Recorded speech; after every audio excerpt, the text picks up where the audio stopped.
Welcome to the Literary Titan podcast. In every episode, we dive into a book we've just read and share our thoughts, from best-selling authors to rising literary stars. We read it. Now let's talk about it. Inside the Walls by Scott G. A. Metcalf is a first-person memoir of life as a correctional officer, from a wide-eyed rookie walking into the Steel Welcome in 1991 to a worn but reflective veteran finally stepping back through the gate for good. Scott Metcalf walks through the full arc of that career. He takes the reader from the sensory shock of the first day, through the slow building of trust between officers, the games and dangers in the inmate population, the quiet wars with management, the absurdities of policy, the dark humor that keeps people sane, and the lasting psychological scars that follow him out to civilian life. The later chapters and back matter broaden the story with timelines, definitions, and statistics that frame his memories inside the bigger picture of modern corrections. The book really grabbed me. The prose is vivid and rich with sensory detail.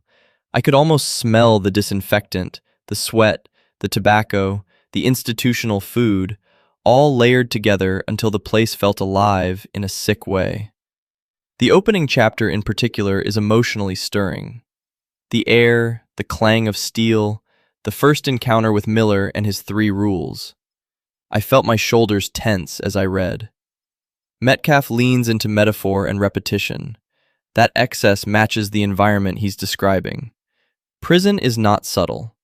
The pacing feels deliberate.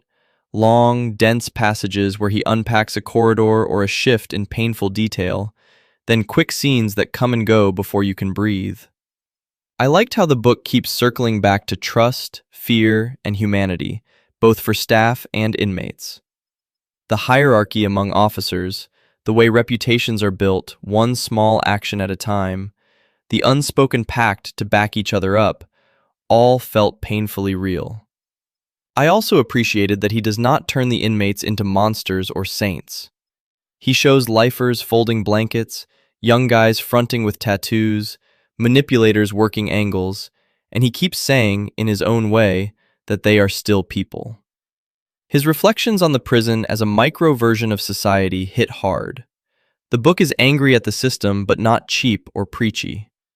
I did feel that his outlook is pretty bleak in places, and I wanted to see programs that worked, or see examples of change beyond the individual level. Still, that frustration is part of the honesty here. It felt like listening to someone who has seen too much, trying to make sense of it without lying to himself.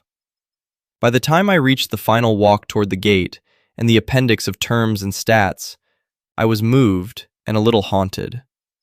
This isn't a light read, but I think it's an important one.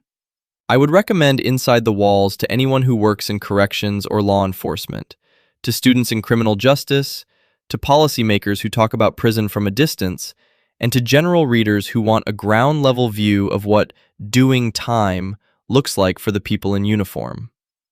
It will probably be tough for readers with their own trauma around violence, confinement, or institutional work, so be warned.